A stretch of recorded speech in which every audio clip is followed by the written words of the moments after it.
Okay, let's unpack this. We're diving deep today into some really fascinating source material. It's from the Jaegers, the rangers out in the Russian taiga. Right. These are stories from the front lines, basically, where survival meets, well, sometimes things that don't easily fit into neat boxes. Exactly.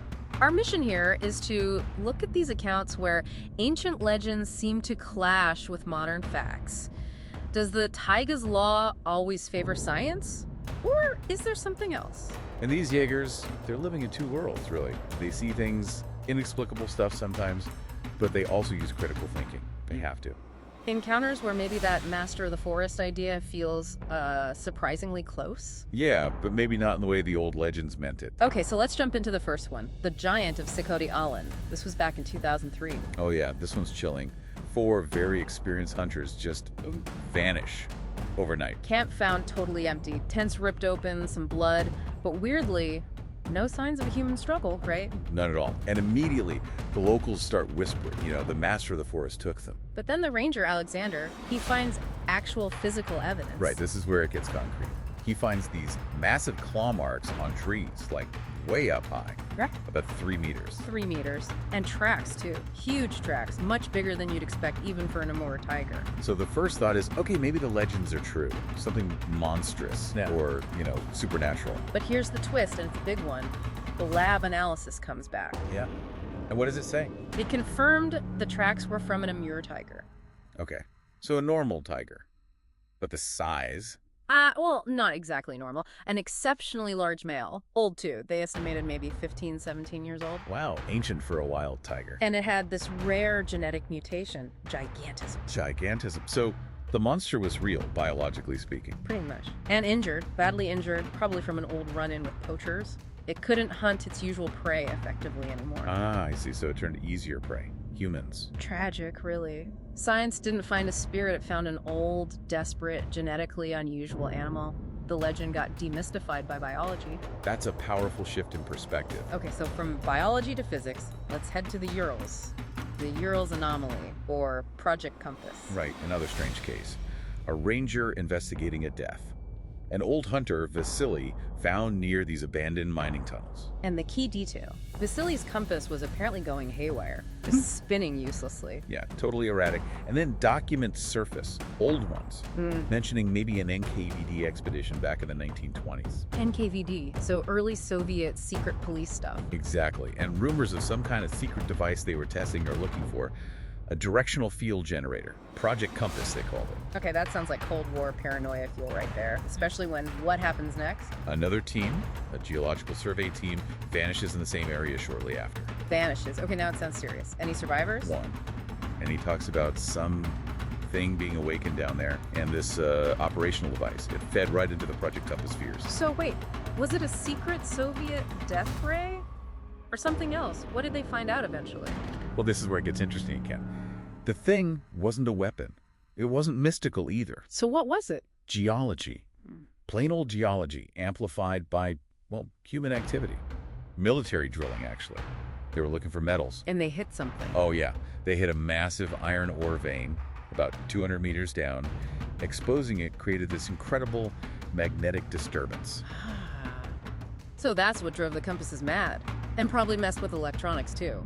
Completely. Total magnetic chaos, Yeah. leading to disorientation, panic, possibly the deaths. So the geological team wasn't taken by a secret weapon. They just got lost or incapacitated because of the magnetic fields. That seems to be the conclusion. The whole phenomena actually stopped later on. How? Flooding.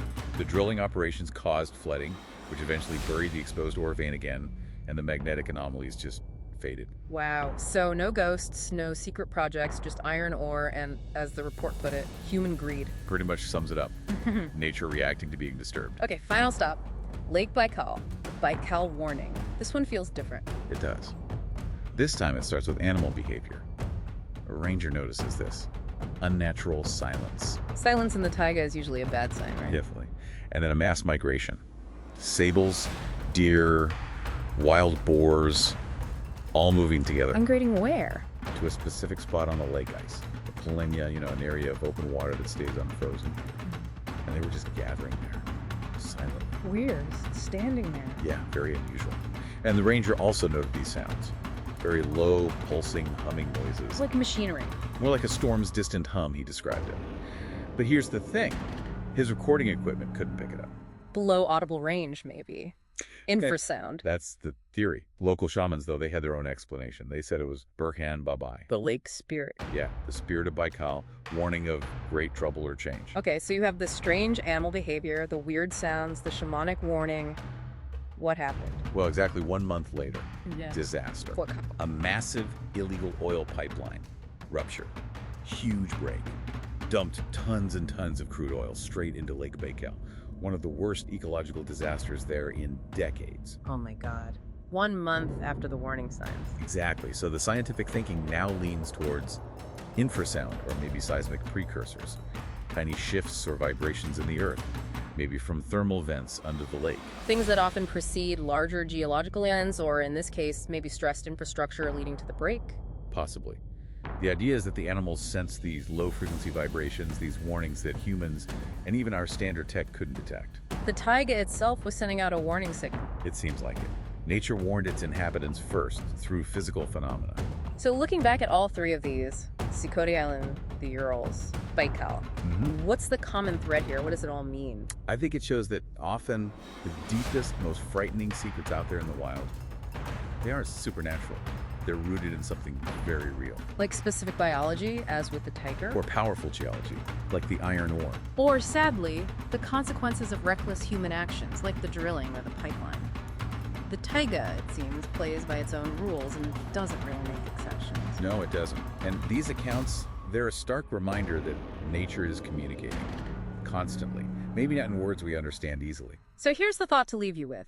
If nature communicates its most critical warnings through things like giant, mutated animals or invisible infrasound, then maybe the question we need to ask is, are we, with all our modern technology and noise, are we just too loud now to hear its most important messages? What vital lessons from these ancient wild places have we completely tuned out or forgotten?